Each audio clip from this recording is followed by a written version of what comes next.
akaana kaayo netandika okwegayirira akaana kaayo nti kaana kange nawakubadde otakuloza amabega naye jjukira nti toli nkoko oli mpungu. Abooluganda abaagalwa, twewala okutabiikiriza. Bw'obanga oli mufumbo leka kutambula ng'omuwuulu, leka kutambula ng'anoonya, tambula ng'omufumbo. Bw'obanga oli mu Kristo, tambula ng'omukristo, bweyise ng'omukristo. Teri kintu kiruma kugamba muntu nti gundisula bulungi, ng'obuliri bw'osindika munne mulimu ebiku, mulimu ebiyenje, mulimu enkukunyi, mulimu obuloolo. Tosobola kwebakamu obuliri obwo. Oba wakagira akalolo ne kakola ki? Ne kakusala ku liiso. Olw'ogira ekiyenje ne kikuyita ku mumwa, tosobola kukola ki? Kwebaka mirembe. N'omukristo ng'ayina erinnya nti ye John Francis naye nga teyisanga mu Kristo, abeeranga ki? Omuntu oyo gwe bagandisula bulungi naye nga mulimu ebiwuka ebyo. Obukristo tuyitibwa okubukwata ng'omuntu agenda mu toilet nti olubuto olukuluma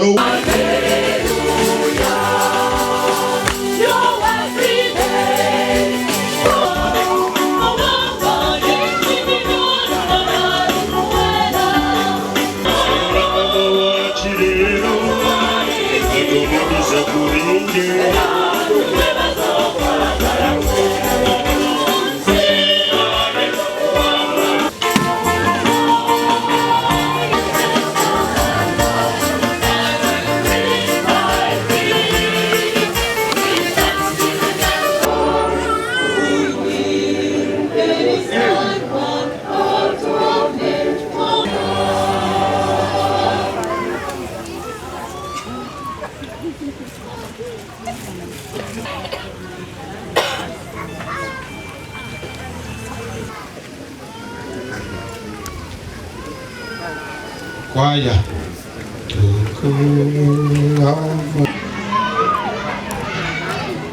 ngenda nno kubayita.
Nga tusinziira ku kukkiriza kw'abakadde baabwe. Tuve mu bino nabi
weeru bakulinze. Yesu n'abaddamu, bano abali wano be baganda bange ate era be bammange. Baganda ba Yesu be bawulira ekigambo kya Katonda ne bakikwata nga bwe kiri. Nyaffe Biikira Maria yali wa mukisa, si kuba nti yatuzaalira omulokozi, nedda, olw'okuba nti yawuliriza ekigambo kya Katonda n'akikkiriza ate n'akibeera. Nzijukira bwe nali nfuna obudyankoni, kitaffe omwepisikoopi ow'essaza ly'Ekinamityana bwe yali ankwasa ekitabo ky'Evvanjiri, yaŋŋamba Dinkoni Kalungi John Francis, kwako ekitabo ky'Evvanjiri kino, ekigambo kya Katonda okisoma nga bwe kiri. Ky'osoma ky'oba okkiriza, ky'okkiriza ky'oba oyigiriza, ky'oyigiriza ky'oba obeera. Bwatyo bwe yakola ki? Bwe yaŋŋamba. Awo n'abooluganda abaagalwa, nange mbasibye ebigambo bye bimu. Ekigambo kya Katonda tuyitibwa okukikwata, ate bwe tumala okukikwata tuyitibwa okukisoma. Bwe tumala okukisoma tukikwate, bwe tumala okukikwata ate tukibeere mu bulamu bwaffe. Olwo tunakikola tujja kuba tuweesezza Omukama ettendo n'ekitiibwa. Tujja kuba tuweesezza Omukama ettendo n'ekitiibwa. Olw'okuba nti tuli mu kifaananyi kya Katonda, abooluganda abaagalwa, tuyitibwa okukuuma ekifaananyi kya Katonda nga kitukula, nga kitukuvu, kubanga n'Omukama mutukuvu.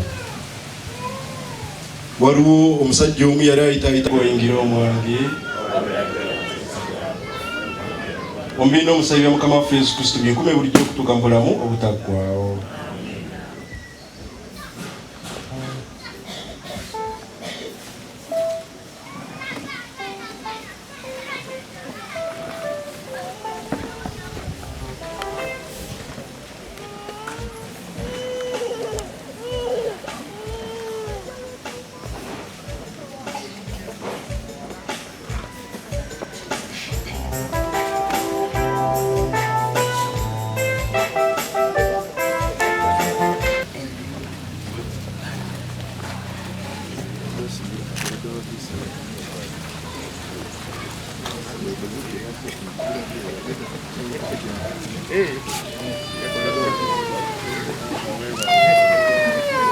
Tena kuweza emyaka 3 naye nga tuli mu biliyoni n'omusobyo tunatera okuweza obubiri kumpi manya okuweza akamu n'ekitundu, naye nga amaanyi gavuddemu mmwe. Mwebale nnyo, mwebalire ddala.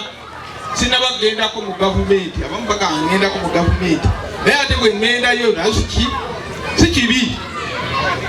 kibi bwe mbanga ngenzeko mu gavumenti ne batuwa ku ssente zaffe ne tuzimba ekereziya, kubanga ensi yaffe etambulira ku mulamwa nti for God and my country. Awo nno njagala okubeebaza bannange, mwebale nnyo, mwebalire ddala. Sigadde ndi Father Charles Bite bange, mikwano gyange, bakadde bange abatufaako, ate ne mukujagulizaako muganda wammwe ng'awezezza omwaka mu busosodooti. Mwebale nnyo, mwebalire ddala. Father Lazaro tugenda wala, mugoma muno amannya ago g'abantu tebasukka 3 oba 2, kati bagenda beeyogako bweyongezi. Akati olina okujja wano. Nja kutwala omukisa guno okwaniriza bakadde bange abali wano.